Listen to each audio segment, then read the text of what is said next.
ஜாதகத்தை பார்த்து ஒருத்தர் நல்லவன், ஒருத்தர் கெட்டவன் அப்படின்னு சொல்லிட்டீங்க. இது எப்படி முன்னெச்சரிக்கையா இருந்து கெட்ட விஷயங்கள தவிர்க்கிறது? நல்லவங்களுக்கு உங்களுடைய அட்வைஸ். நல்லவங்கள பொறுத்த வரைக்கும் அவங்க என்றைக்குமே மாற மாட்டாங்க. அடுத்தவங்கள ஏமாற்ற மாட்டாங்க, துன்புறுத்த மாட்டாங்க. நமக்கு துரோகம் பண்ணிட்டியா, ஆண்டவன் பார்த்துக்குவான்னு சொல்லிவிட்டு அவங்க பாட்டுக்கு நடைய கட்டிடுவாங்க.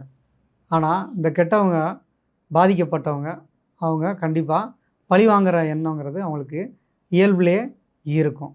நீ நீ சொல்லி காட்டிட்டியா செஞ்சதை, உன்னை எப்படி நான் பழி வாங்குறேன்னு சொல்லி நல்லவனா கெட்டவனா சித்தரிக்க ட்ரை பண்ண தான் செய்வாங்க. எப்போவுமே வாழ்க்கையில் நமக்கு யாரெல்லாம் உதவி செய்கிறாங்களோ அவங்கெல்லாம் நல்லவங்க.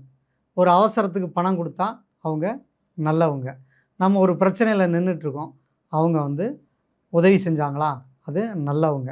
அப்போ அந்த காலத்தால் செய்த உதவியை நல்லவங்க கண்டிப்பாக அதை ஏற்றுக்குவாங்க. அந்த கெட்டவங்க அதை பயன்படுத்திக்குவாங்க. பயன்படுத்திக்கிட்டு அதவே அப்படியே ஆப்போசிட்டாக மாற்றி பேசுவாங்க. அது மன நிம்மதியை கண்டிப்பாக குலைக்க தான் செய்யும்.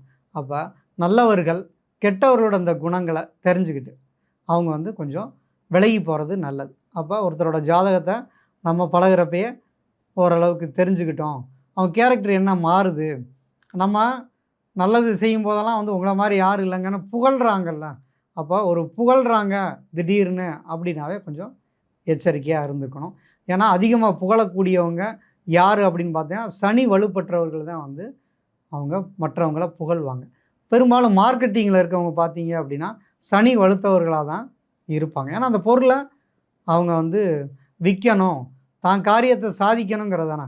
ஒரு ப்ராடக்ட் சரியில்லாத இருந்தாலும் அதை மார்க்கெட் பண்ணக்கூடிய திறமை யாருக்கு இருக்குன்னா சனி வலுத்தவர்களுக்கு தான் இருக்கும். அவங்க தான் இந்த சீட்டு பணம்லாம் பிடிப்பாங்க. நான் சேர்ந்துருக்கேன் நீங்களும் சேருங்க, ஆசையை தூண்டுவாங்க. நீங்கள் 1,00,000 ரூபா கட்டுங்க, உங்களுக்கு மாதம் உங்களுக்கு 5,000 ரூபா கிடைக்கும், அல்லது அதிகமாக தூண்டி விட்டு 10,000 கிடைக்கும்.